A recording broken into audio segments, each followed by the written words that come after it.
없는다라는 제목 가지고 마음을 나누려고 합니다. 여러분 2018년도가 저는 얼마 안 된 줄 알았거든요. 2018년도가 4년 전이에요. 그렇죠.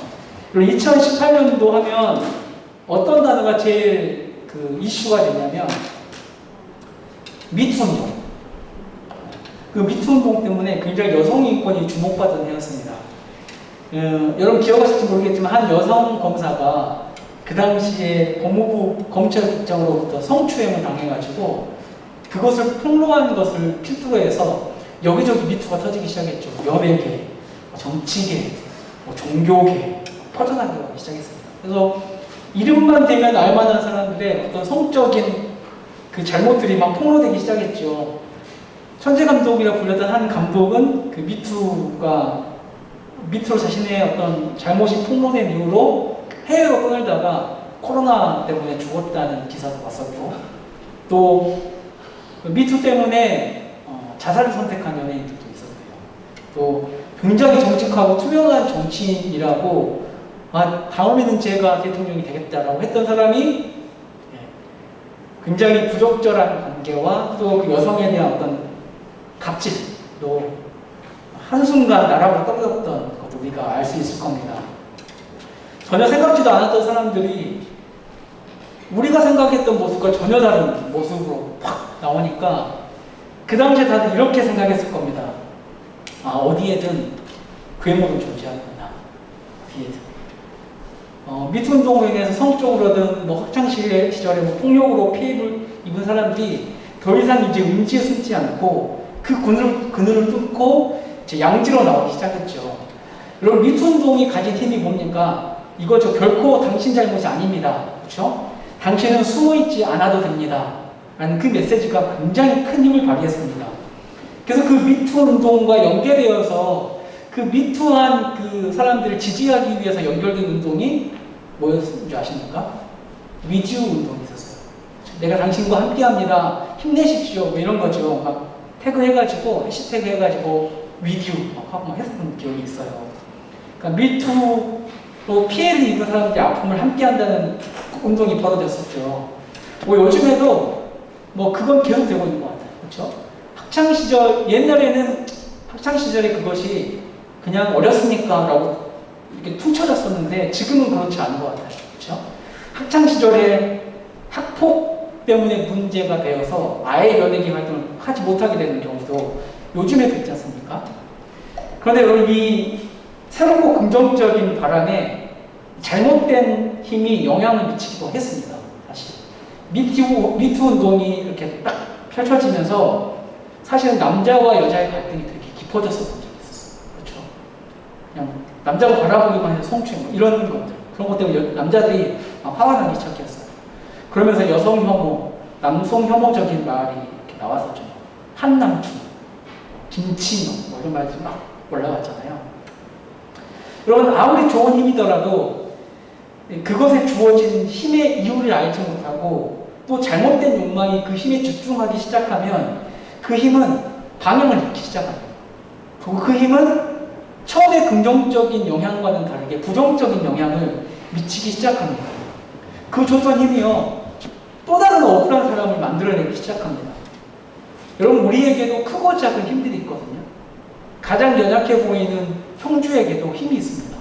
뼈밖에 없는, 또 뼈밖에 없어 보이는 우리 용규 형제에게 힘이 있죠.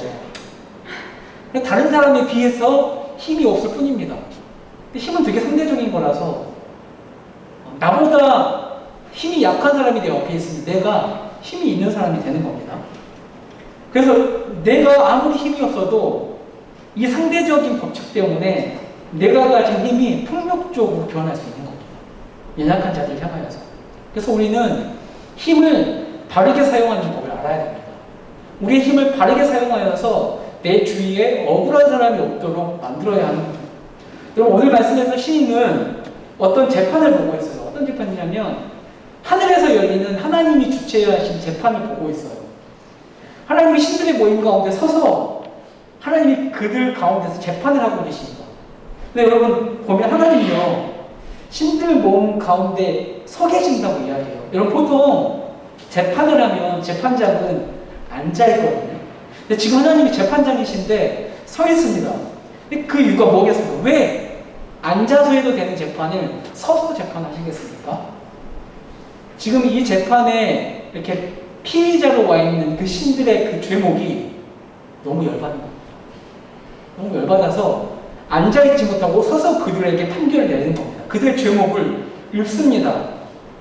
재판가신 하나님께서 신들을 향하여서요, 이 재판장이 떠나갈 듯이 그들 제목을 하나하나 읊고 계시고 그들을 꾸짖고 계시는 것 같습니다. 그들 제목이 뭐냐면 그 신들이요, 불공평한 판결을 내렸습니다.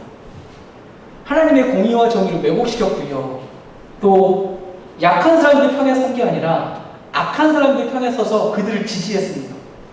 여러분 3, 4절 보면 도움이 필요한 자들 있죠. 가난한 자, 고아, 곤란한 자, 빈곤한 자에게 공의를 베풀지 않았어요. 오히려 그들을 가난하게 했고 또 그들의 부모를 빼앗아갔고 또 그들의 곤란한 문제를 만들었습니다. 또 그들을 구원해내지 않고 오히려 악인의 손으로 밀어넣었습니다. 여러분 사실 이 재판은요, 지금 이 재판에 소환된 신들이 해야 할 재판이에요. 그렇죠? 너희가 왜 공의와 정의를 행하지 못했냐라고 하나님이 소집한 이 신들이 해야 할 재판을 이제 하나님이 그들을 향하여 사고 계시는 겁니다. 근데 여러분 여기서 잠깐만, 지금 신들의 모임이라고 했단 말이에요. 그렇죠? 우리는 유일하신 하나님을 믿는데 지금 신들이 재판 가운데 모였다는 말은 무슨 말일까? 6절에서도 보면 하나님께서 내가 말하기를 너희들은 신들이며 다 지존자의 아들들이라 하였으나 라고 이야기해요. 아니 그러면 하나님 말고 다른 신이 있는 거 아니야? 이렇게 이야기할 수 있잖아요. 과연 이 시편의 재판의 대상으로 서 있는 신들은 어떤 존재일까? 그럼 먼저 시편이라는 이 말씀은, 시편은 장르가 신이나 시, 그렇죠? 시는 어떤 특성이 있죠? 저기 교대 선생님, 박문강 선생님, 박은서 선생님, 뭐였죠? 네. 어떤 것들을 막 직접적으로 이야기하지 않잖아요, 그렇죠? 그것들 감안하고 읽어보시면 됩니다. 여러분 지금 이 신들은요, 하나님과 같은 어떤 다른 신들이 아니라 하나님께 심판받는 인간 재판관들이나 통치자들입니다. 그리고 그 당시에 또 지금도 그렇지만 여러분 재판관은 보통 재판받는 사람들이 어떤 존재냐, 굉장히 신적인 존재예요. 왜냐면 이 사람의 재판에 그 땅땅땅땅 치는 그걸로 인해서 이 사람의 인생이 바뀌기 때문에 내 앞에 있는 재판관은 굉장히 신적인 존재입니다. 동시에 이 땅의 재판관이나 통치자들에게 하나님의 율법을 가지고 하나님의 공의와 정의를 가지고 심판할 수 있도록 권위를 주신 분이 하나님이라는 겁니다. 그래서 그들은 하나님의 대리자 같은 개념이 있습니다. 로마서 13장 1절에 보면 이렇게 말해요. 각 사람은 위에 있는 권세들에게 굴복하라. 권세는 하나님께로 나지 않으니 없나니 모든 권세는 다 하나님이 정하신 바라라고 말합니다. 결국에 지상에서 법을 집행하는 재판관들이나 우리를 다스리는 통치자들은 궁극적으로 최고의 재판장이시고 통치자이신 하나님을 대리하는 자들입니다. 그렇죠? 신적 대리자들. 그러니까 그들이 알든 알지 못하든 그들은 하나님께 힘을 위임받은 사람들이에요. 그런데 그들이 힘의 출처를 잊기 시작해요. 그러니까 그들이 지금 그들에게 위임받은 힘이, 그들에게 있는 힘이 어디서 오는지 몰라요.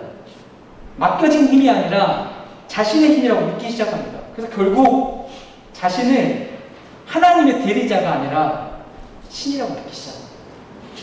신의 아들이라고, 그리고 역사의 주관자라고 믿기 시작하는 겁니다. 그렇죠? 야, 내가 신이다. 내가 신이다. 뭐 요즘에 뭐 내가 신이다라고 허무맹랑한 말을 하지는 않지만 그럼에도 불구하고 우리는 여전히 나에게 맡겨진 그 힘이 내 것. 그렇죠? 그 힘을 가지고 내가 역사를 주관할 수 있다. 내 인생을 개척해 갈 수 있다. 그렇죠?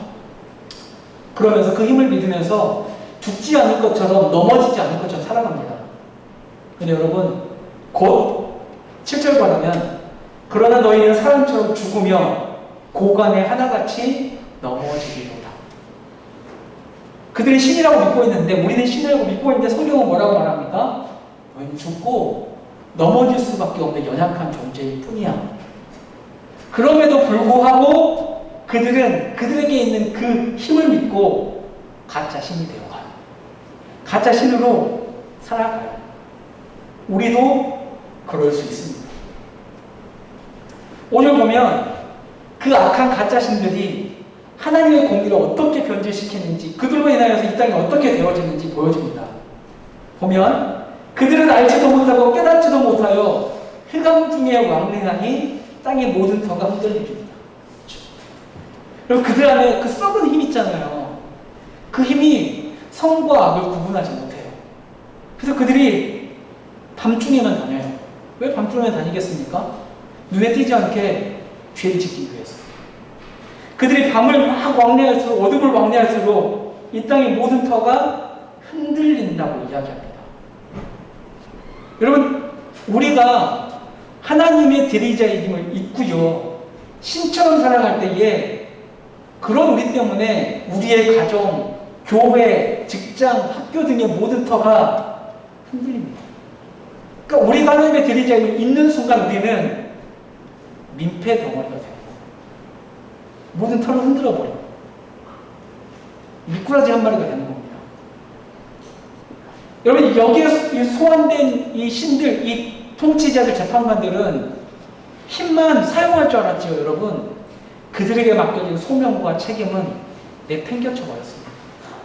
그래서 여러분, 그들을 통해서 억울한 사람들이 막 생겨요. 여러분, 우리도 마찬가지입니다. 우리 학교 교육에, 우리나라의 교육의 문제가 뭐냐면 힘을 얻는 방법만 가르쳐요. 그렇죠? 그 힘을 어떻게 사용해야 하는지 힘의 바른 사용법을 고민하게 만들지 않아요.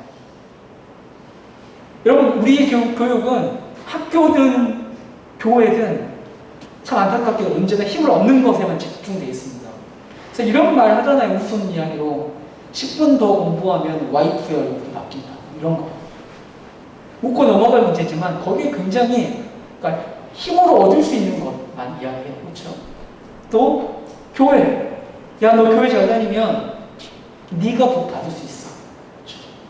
신앙도 힘을 얻기 위한 도구일 뿐이에요. 그래서 여러분, 공부도 이 공부를 사용해서 바르게 사용하지 못하니까 아무리 공부를 잘해도 그 사람이 있는 곳은 천국이 아니라 지옥이 되는 거예요. 예수를 믿는다고 하는데도, 신앙생활을 하는데도 그 사람이 있는 곳은 지옥이 됩니다. 그 사람 때문에 억울한 사람이 생겨요. 여러분, 성경은요, 우리에게 힘이 있다고 이야기하거든요. 근데 그 힘이 뭐라고 이야기하냐면 은혜라고 이야기해요. 야, 너에게 맡겨진 그 힘이 은혜야. 하나님이 주신 힘이야. 그러니 은혜로 얻은 그 힘을 가지고 어떻게 살아가라고 이야기하냐면 사랑의 빚진 자로 살아가라고 이야기해요. 힘이 있는데요, 여러분, 빚진 자로 살아가래요. 무슨 말이에요? 만나면 내 힘을 이 사람을 누르는 데 쓰지 말고 하나님한테 내가 빚을 졌는데 내가 이 빚을 이 사람한테 갚으라는 거예요. 여러분, 그게 성경이 말하는 힘의 바른 사용법. 근데 여러분, 우리는 말씀을 따라가기보다는 신앙에도 욕망을 담아서 신앙까지도 믿음까지도 폭력적으로 만들어버려요. 그래서 정죄해요. 내 신앙이 하나님인 것처럼 사람을 정죄해요. 그래서 억울한 사람들이 생겨요. 가난한 자가 더 억울해져요. 고아된 자가 더 억울해지고요. 곤란한 자가 교회에 와서 더 곤란해져요. 우리의 눈빛 하나만으로 억울한 사람을 만들어버려요. 여러분, 여기에 나오는 재판관 통치자들은요, 어떤 사람들이냐면 가난한 자들, 고아들, 곤란한 자들, 또 빈궁한 자들 섬기라고 보낸 자들이거든요. 그들을 위해서 변호하라고 힘을 위임받은 사람들입니다. 연약한 자들이 이 폭력적인 세상에서 더 이상 조금이라도 덜 억울해하지 않도록 사용해야 하는 사람들이 그 사람들이고 우리들입니다. 근데 그것에 실패한 사람들이에요. 우리는 힘을 어떻게 잘 사용하고 있을까요? 여러분, 가난한 자에 대한, 고아에 대한, 곤란한 자, 빈궁한 자에 대한 우리의 태도는 뭘 말해주냐면 하나님을 향한 우리의 태도를 평가하는 겁니다. 그러니까 우리가 내 옆에 있는 억울한 자들을 향한 그 태도가 내가 하나님을 사랑하는지 사랑하지 않는지를 평가하는 평가지가 돼요. 여러분, 우리의 힘을 키우는데 아무 도움이 되지 않는 이들을 향한 우리의 관심의 정도가 우리가 얼마나 하나님의 힘을 잘 사용하는 대리인으로서 얼마나 신실한지 평가하는 점수가 되는 거예요. 근데 우리가 그걸 자꾸 까먹어. 내 옆에 있는 가난한 자, 힘이 없는 자가 귀찮아요. 말씀에 빗대서 말하면 뭔 말입니까? 하나님이 귀찮아요. 그렇죠? 하나님의 말씀이 귀찮아요. 여러분, 왜 그러냐면 우리가 왜 그들을 귀찮아합니까? 왜? 분명히 우리가 하나님의 힘을 위임받은 자들인데 왜 귀찮아할까? 왜 내 마음대로 힘을 사용할까? 여러분, 나에게 있는 힘이 내 것이라고 생각하고 내가 신이라고 믿을 때에 내 위에 있는 하늘이 보이지 않습니다. 하나님이 지금 나를 보고 계시다는 것, 나의 모든 것을 알고 계시다는 것을 잊어버립니다. 여러분, 이게 얼마나 어리석은 것인지 모릅니다. 하나님은 여러분의 태어나기 전부터 지금까지 여러분들이 지켜보고 계시고 알고 계십니다. 그것을 가지고 마지막 날 판단하실 거예요. 그렇죠? 하나님에게서 우리가 숨을 수 있는 어떤 그늘이 전혀 없어요. 여러분, 지금 미투를 당해서 연예계에서 막 퇴출당하는 연예인들이 간과한 게 뭐예요? 학창시절에 막 힘을 믿고 학폭했던 사람들이 간과한 게 뭐예요? 그들을 지켜보고 있었던 사람이 있다는 걸 모르는 거예요. 그렇죠? 자신이 때렸던 그 학생이 자신을 지켜보고 있던 것들 모르고 자신이 누군가 연약한 자를 때릴 때에 예슬이가 지켜보고 있는 걸 몰랐어요. 그런데 그가 매스컴을 통해서 나오자 그것을 지켜본 사람들이 인터넷 글을 올리기 시작하잖아. 야, 쟤가 이래 했어. 용두가 어렸을 때 지 얼굴만 믿고 여자들을 막 그랬어. 올라오는 거예요. 그때에 지켜보던 사람들이 그를 향해서 평가하기 시작해요. 그래서 그는 퇴출당합니다. 똑같은 거죠. 하나님은 우리를 지켜보고 계시거든요. 근데 그걸 우리가 몰라요. 그걸 잊어버려요. 내가 하나님이라고 생각하니까. 영원히 내가 가지고 있는 힘으로 누군가 입을 막을 수 있을 거라고 생각했을 테지만 그러지 못합니다. 그렇죠? 결국엔 추락합니다. 여러분, 우리도 마찬가지예요. 언제나 우리 위에 하나님이 계심을 알아야 되고요. 그 위에 계신 하나님, 우리에게 주신 그 힘을 사용해서 사람을 어떻게 대해야 하는지 잘 생각해야 합니다. 하나님의 뜻이 이루어지기 위해서 우리의 힘을 사용해야 하고 하나님의 성품대로 힘을 사용해야 해요. 우리의 뜻대로 나의 성품대로 힘을 사용하는 순간 억울한 사람들 진짜 많습니다. 그나마 여러분들이 그나마 예수를 믿고 있어서, 그렇죠? 그나마 이 정도 하는 거예요. 여러분, 우리가 가지고 있는 힘으로 누군가 불이익을 당하거나 부당한 일을 당해서 하나님에게 하나님, 내가 너무 억울해요. 내가 은서 때문에 너무 억울해요. 라는 기도를 드리는 사람이 없어요. 응답이가 기도했니? 얘기하세요.